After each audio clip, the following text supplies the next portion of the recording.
Sahabat Kenari, saat ini saya sedang berada di showroom Kenari Jaya Bandung yang beralamat di Jalan Kebon Kawung nomor 64. Bersama saya Poni Janliao, mari kita simak bersama kunci kutipan cerita inspiratif.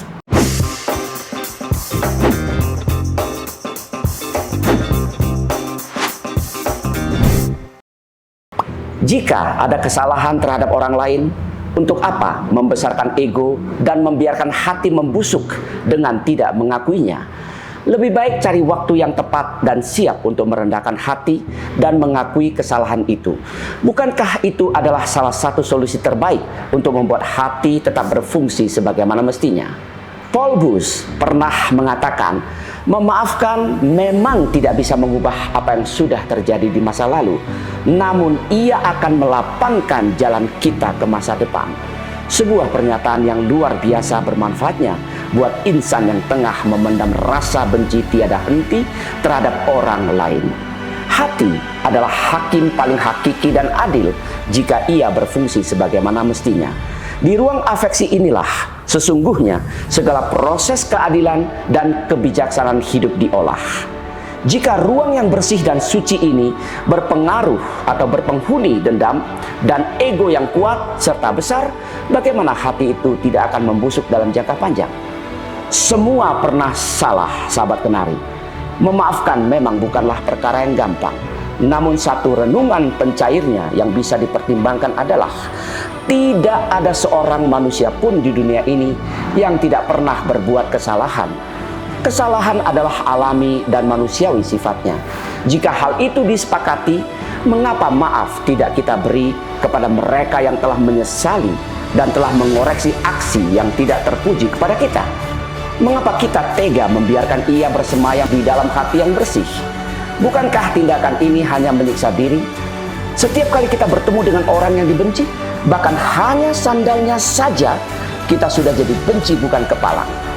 Pertanyaannya adalah, siapa sesungguhnya yang merugi? Oleh karena itu, sahabat Kenari, berbesar hatilah untuk senantiasa membuka pintu maaf dan meminta maaf kepada setiap orang dengan tulus yang telah menyadari kehilafannya. Bukankah ini praktik pemulihan hidup yang sangat anggun? Sejarah telah mencatat dan memberikan contoh nyata, tidak terbantahkan betapa mereka yang berjiwa pemaaf akhirnya menjadi orang besar yang dikenang bukan karena dianggap lemah telah memaafkan, namun karena berbesar hati menerima perlakuan tidak adil pada mereka sebagai bagian dari dinamika kehidupan. Mari kita lihat bagaimana seorang mantan presiden legendaris Afrika Selatan, Nelson Mandela, memaafkan musuh-musuh politiknya setelah ia terpilih menjadi presiden pertama di negara kulit hitam itu secara langsung dan demokratis. Mandela dihukum penjara selama 18 tahun oleh musuh politiknya tanpa ada dakwaan yang jelas dan akurat. Dengan tabah, ia menjalani kenyataan fiktif itu sebagai bagian dari mata rantai perjalanan hidup yang harus dilaluinya. Begitu ia bebas dan akhirnya berhasil memenangkan pertarungan merebut kursi kepresidenan, Panglima tentara di istana bertanya kepadanya, apakah ada musuh-musuhnya yang akan dipenjarakan sebagai hasil dari dugaan fiktif mereka? Sang negarawan itu menjawab, saya sudah memaafkan mereka sejak dalam penjara. Oleh karena itu, biarkan sejarah yang mencatat siapa yang benar dan salah. Sebuah jawaban yang syarat kemuliaan dan kebesaran jiwa, luar biasa. Akhirnya, sang presiden dikenang sepanjang masa dan dihormati sampai hari ini bukan hanya oleh penduduk di negerinya, namun juga di seluruh penjuru dunia.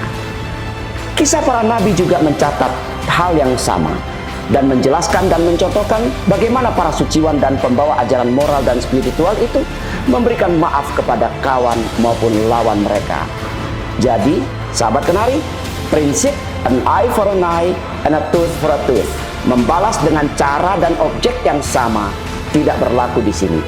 Orang yang penuh dengan dendam sesungguhnya adalah orang yang merugi karena derita batinnya terus bergejolak setiap hari. Sementara orang yang didendami mungkin sudah melupakan peristiwa sedih yang menyebabkan dendam itu terjadi. Jika bahagia yang menjadi tujuan, lepaskan dendam itu dan rasakan betapa leganya ruang hati. Kelegaan itulah yang akan memicu kebahagiaan dan kemuliaan muncul. Mari memaafkan agar ruang hati kedua belah pihak menjadi lapang dan lega. Semoga bermanfaat. Salam mantap. Kunci aman, keluarga nyaman. Ingat kunci, ingat Kenari Jaya.